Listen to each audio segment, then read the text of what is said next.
Yeah. Yo, man, cherche une table tournante. Ouais. Ah ouais, j'ai quelque chose pour toi. Ok, montre-moi ça.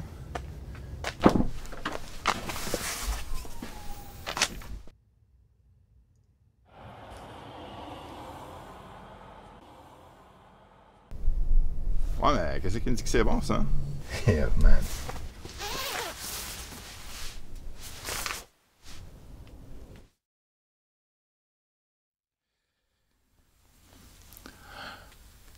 Ainsi donc, mon jeune apprenti, te voici devant l'heure des choix. Tu es devant des modèles usagés et tu ne sais pas si tu dois prendre le tourne-disque bleu ou le tourne-disque rouge.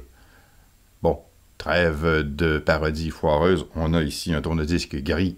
Et c'est avec lui qu'on va voir les 6 points importants à vérifier quand on achète un tourne-disque usagé.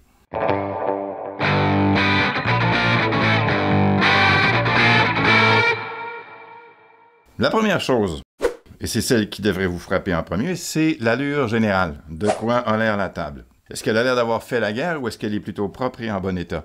Regardez qu'il n'y a rien de croche, de tordu, de manquant, de brisé. Il peut y avoir eu des altérations dessus qui ne sont pas nécessairement mauvaises, comme par exemple ici, on a un câble qui a été remplacé. Toujours vérifier les câbles, s'assurer qu'il n'y a rien de sec, de craquelé, que les câbles sont en bon état, qu'il n'y a pas de partie de conducteur apparente pour le ground, pour le cordon AC, pour les câbles de signal aussi. Ensuite, vous allez probablement avoir aussi un couvercle, un dust cover.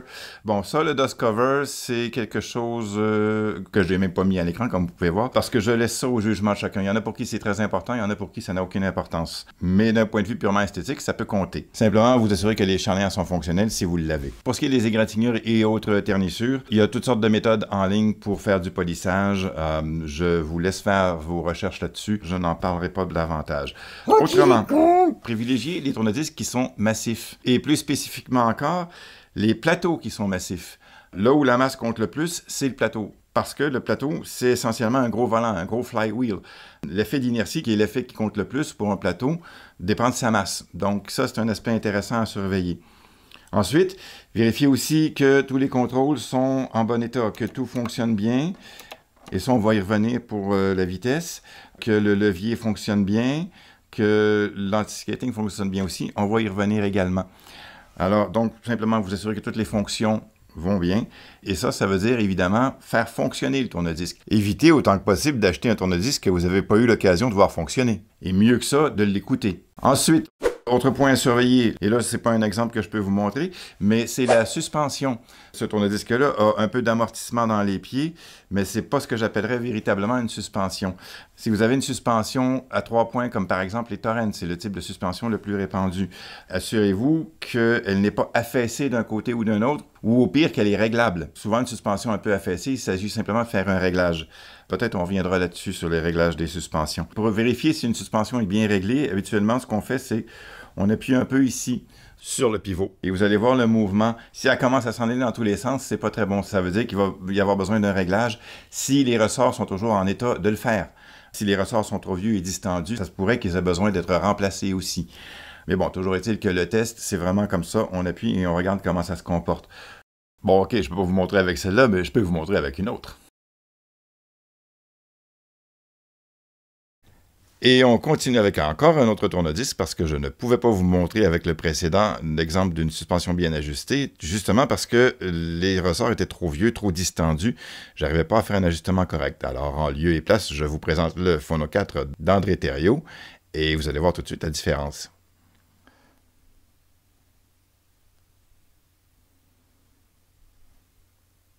Voilà. Ensuite, vérifiez la rotation du plateau. On veut s'assurer qu'il ne saille pas de haut en bas quand on le fait tourner. Vous regardez sur le côté. Je ne sais pas si on peut le voir ici sur le coin. On voit que ça ne bouge pas de haut en bas. Il peut y avoir une petite variante, très légèrement.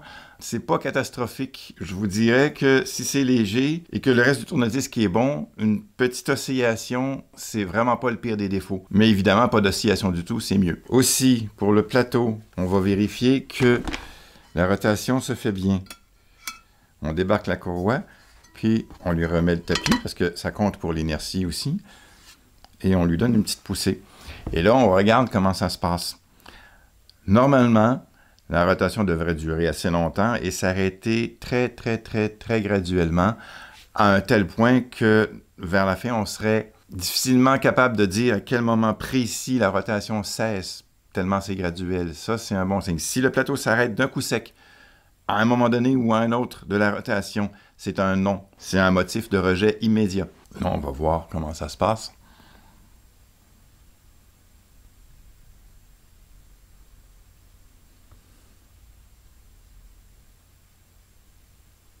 C'est long et c'est très bon signe. On approche de la fin. Et voilà. Ça s'est arrêté tout doucement. C'est très bon. Tout à fait acceptable. Surtout pour un tourne-disque de cette catégorie, c'est vraiment bien. Maintenant, si vous avez un entraînement direct, normalement, en désengageant, soit en l'éteignant, soit en débranchant, parce qu'il peut y avoir de la rémanence magnétique, vous devriez pouvoir faire le même test. Il peut y arriver que certains tourne-disques, même débranchés, vont garder une résistance magnétique sur le moteur. Ça va être plus difficile de faire le test qu'on vient de faire. Mais à ce moment-là, vous pourrez avoir une petite indication sur le test qu'on va faire ensuite, qui est pour le pleurage. Normalement, vous avez ça dans les spécifications originales des tourne-disques, mais comme ils ont pris de l'âge, souvent ça va varier. Ah oui, attendez. Alors là, on peut faire des tests avec une application. Mettez quelque chose pour surélever au milieu parce que vous voulez poser votre téléphone à cet endroit-là. Si vous le déposez en périphérie, vous allez créer un débalancement. Vous allez influencer la lecture au niveau particulièrement du pleurage et c'est ce qu'on veut vérifier. Pour l'exactitude de la vitesse, les applications ne sont pas toujours extrêmement fiables. Si vous avez un disque stroboscopique, dans ce cas-ci, on a celui sur le plateau qui est intégré, on voit très bien ce qui se passe. Mais quand vous n'en avez pas, vous pouvez utiliser un disque stroboscopique, c'est souvent plus fiable que les applications qui peuvent varier. Par contre, là où les applications sont très utiles, c'est pour la lecture du pleurage. Alors là, on va le faire. Ah oui, j'ai pas remis la courroie. Et t'oublies pas quelque chose, Et quoi? Ah oui. Bon, alors, à la demande express de la LaLaire, un petit test de courroie. Pour l'élasticité, on voit bien qu'elle est bien élastique. Un bon petit truc pour vérifier ça, c'est que vous la prenez, vous la pincez à chaque bout comme ça, et vous la tirez un bon coup, vous la relâchez. Et vous voyez qu'elle reprend sa forme presque immédiatement. Si vous voyez qu'elle reprend sa forme lentement, qu'elle continue à se contracter après l'avoir relâchée, c'est qu'elle commence à être éventée. Il serait temps de penser à la changer. C'est pas bon en caoutchouc, moi j'aime pas. On recommence. Voilà.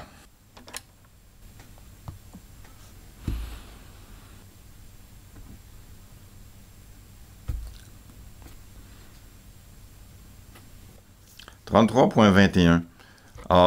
C'est correct, hein? Vous n'êtes pas obligé d'avoir 33.33. Sérieusement, 33.33, c'est rare que vous allez tomber pile dessus. Alors là, il se passe un truc rigolo que les plus observateurs auront remarqué, c'est que j'ai un ajustement manuel de la vitesse et malgré ça, j'arrive à une lecture de 33.21 au lieu de 33.33. C'est parce que j'ai ajusté la vitesse avec le stroboscope. Et que le stroboscope, c'est un peu comme la grande aiguille d'une horloge. On ne la voit pas bouger, mais elle bouge quand même. Ça signifie qu'en fait, on est quand même bon. Mais ça, c'est dans le monde de l'analogique. Et ça fait beaucoup sursauter ceux qui sont habitués au numérique. Petite variation qu'on a ici de 0,38% de la vitesse. En fait, jusqu'à 1% de variation de la vitesse, ça reste acceptable. 1%, c'est de 33.0 à 33.66. Ça a l'air énorme comme ça, mais c'est tout à fait tolérable. Alors, sinon, on a ici un taux de pleurage de 0,14, ce qui est, je dirais, dans la limite acceptable. On dit parfois qu'on peut tolérer jusqu'à 0,25. Moi, je trouve ça un peu élevé. Normalement, c'est en bas de 0,1%. À 0,14, ça va, c'est tolérable. Ce qui est certain, c'est que si vous dépassez les 0,2, à mon avis, encore une fois, c'est un motif de rejet. Mais là, je reviens à ce que je disais tout à l'heure. Par rapport à la stabilité de rotation, c'est que si vous avez de la difficulté à vérifier la stabilité de la rotation avec certains entraînements directs, ce test-là va vous dire au pleurage si ça se passe bien ou pas. Donc, vous aurez au moins cette indication-là. Voilà. Donc, ça, c'est fait. Ensuite, si vous avez des pitch control, des contrôles de la hauteur du son, c'est des contrôles de vitesse, mais en fait, normalement, ça, c'est fait pour ajuster la hauteur du son ou les beats. J'en ai parlé dans la première vidéo. Normalement, vous devriez pouvoir obtenir une vitesse stable en jouant avec ces boutons-là. Si c'est pas le cas, c'est que les contrôles souffrent d'un problème d'oxydation. L'autre chose aussi par rapport à l'oxydation des pitch control, c'est que au lieu d'avoir une augmentation ou une diminution graduelle de la vitesse, vous allez avoir un décrochage rapide brusque dès que vous touchez au bouton. Ça, c'est un signe évident d'oxydation, donc à vérifier. Encore une chose là-dessus, si vous pouvez corriger la vitesse à l'intérieur de la course des boutons du pitch control, ça va encore, mais méfiez-vous. Si vous êtes obligé d'aller à une extrémité ou à une autre pour avoir la bonne vitesse, c'est qu'il y aura probablement un réglage à faire sur le circuit interne. Il y a d'autres petits potentiomètres sur la plaque du circuit, normalement, qui permettent de corriger les erreurs de vitesse. Vous devriez, avec un réglage à mi-course ici, arriver à une vitesse exacte en réglant sur la plaque du circuit. Mais ça, évidemment, c'est si vous pouvez le faire ou si quelqu'un peut le faire pour vous. Le hasard faisant bien les choses, j'ai eu aujourd'hui à l'atelier un cas qui me permet de vous montrer ce que je veux dire. On a les deux pots de pitch, les deux potentiomètres argentés, et il y a aussi le trim pot sur la plaque du moteur. Les trois ont été bien nettoyés au dioxyde. Malgré ça, avec le potentiomètre à mi-course, je n'arrive pas à faire un réglage stable de la vitesse.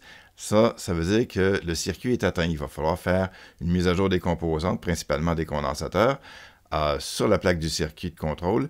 Et ça, c'est des travaux qui sont évidemment plus chers. Ensuite, un des points les plus importants, c'est le bras de lecture. On veut vérifier qu'il est mécaniquement en ordre. C'est-à-dire que pour faire ça, on a un petit test facile ici, c'est qu'on le met en équilibre 0. On va enlever. Oh, puis non, tiens, je vais le laisser parce que pour les besoins du test, ça ne change rien. Et puis ça va protéger l'aiguille. Donc, en équilibre 0. On met l'antipatinage à 0 aussi. Et on met le bras pour qu'il flotte. Et on lui donne une petite poussée comme ça et on regarde comment il se comporte. Ce qu'on veut, c'est qu'il ait un mouvement fluide d'un bout à l'autre. Si vous voyez qu'il bloque à un endroit précis ou qu'il freine très rapidement, ça veut dire qu'il y a trop de friction ou qu'il y a eu du dommage qui fait que ça bloque.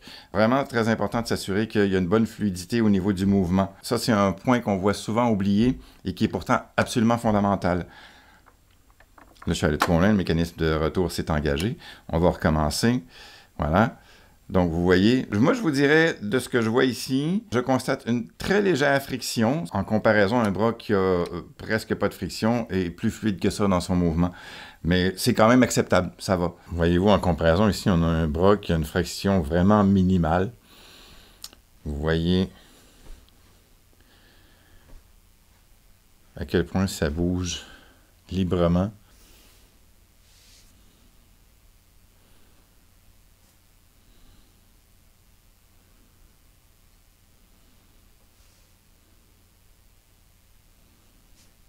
Alors, ensuite, qu'est-ce qu'on veut vérifier? C'est la friction dans l'axe vertical.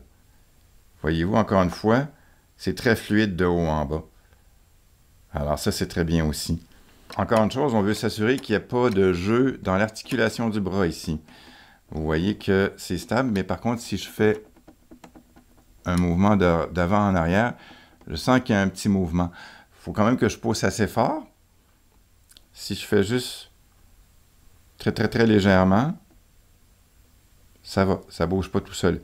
Et on s'entend que tout ce qui peut faire bouger le bras d'avant en arrière, c'est la friction sur le disque. Donc, si une friction très légère ne fait pas bouger le bras, ça va.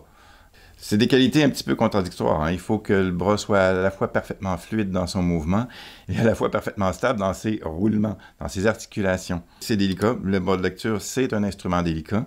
C'est pour ça qu'on fait ces vérifications-là. Dernière chose, on va vérifier l'antipatinage. Vous avez, par exemple, je le mets ici, et là, je vais augmenter l'antipatinage. Et hop, on voit qu'il revient vers l'extérieur. Ça veut dire que l'antipatinage fonctionne. C'est excellent. Alors ça, c'est très bien. Et pour finir, le sixième point qui en fait en est deux, parce que je voulais revenir sur une troisième spécification qui devrait attirer votre attention, et aussi pour faire une mise en garde sur les aiguilles. Et donc, pour finir avec les spécifications, ça, vous ne pouvez pas le mesurer vous-même, mais vous pouvez les trouver en ligne ou dans le manuel original si vous l'avez. C'est le rapport signal-bruit. Normalement, le minimum acceptable, c'est 60 dB, 60 décibels. Le rapport signal-bruit, c'est le rapport entre le signal le plus faible et le bruit que génère l'appareil. C'est une indication du niveau de silence Maintenant, c'est un petit peu mystérieux parce que la qualité d'un tourne-disque, la qualité de son niveau de silence est exprimée, oui, par le rapport signal-bruit, mais pas que. Vous pouvez avoir à signal-bruit égal pour 2 tourne-disques, une impression tout à fait différente de silence à l'écoute. Et je vais terminer avec ça. C'est une chose très importante, surtout si vous achetez encore une fois chez un particulier, c'est la cellule, la cartouche et l'aiguille qu'il y a dessus. Si ça a l'air vieux, si on vous dit c'est très bien, c'est en très bon état, sans autre précision, méfiez-vous. Ça aussi, on l'avait évoqué dans la première vidéo. Gardez toujours à l'esprit que vous devrez fort probablement remplacer minimalement l'aiguille si elle est encore disponible ou toute la cartouche. Ne vous fiez pas à ce qu'on vous dit. On va toujours vous dire que c'est bien correct, juste pour vendre le tourne-disque, même si ça ne l'est pas. Évidemment, il y a des signes visuels qui ne trompent pas. Si le cantilever est croche, c'est un remplacement obligé. Au mieux, de toute façon, exiger d'écouter la table avant de partir avec. Dans une boutique, normalement, il y a une garantie. Vous pouvez revenir s'il y a un problème, mais chez un particulier, ça peut être plus compliqué. Par contre, si l'aiguille est vieille et qu'on a été un peu vague là-dessus, ne revenez pas nécessairement contre le vendeur. Prenez pour acquis, comme je l'ai dit, que l'aiguille devra être remplacée et remplacez-la, tout simplement. Ça peut être quelque chose d'extrêmement délicat à démontrer qu'il y a un problème avec une aiguille ou une cartouche. Donc, s'embarquer dans des négociations s'il y a un problème avec le vendeur, ça peut être source de malentendus. Tout le monde ne connaît pas nécessairement bien ça et ne peut pas forcément vous dire l'heure juste véritable pour l'état d'une aiguille ou d'une cartouche. Donc, c'est une zone un peu floue. C'est pour ça que je dis tout le temps, prenez pour acquis que vous allez devoir les remplacer, tout simplement. Mais comment je sais, moi, si l'aiguille est encore bonne ou pas? Ben justement, tu sais pas. C'est pour ça la mise en garde. Alors voilà, c'est ce qui met fin à la vidéo d'aujourd'hui. J'espère que ça vous aura aidé et que ça vous aura plu. Si c'est le cas, un petit pouce en l'air, un petit abonnement, ça va toujours m'aider. Et sinon, pour la prochaine, je vous annonce un projet bien particulier qui me tient à cœur. Et en attendant, je vous dis à la prochaine.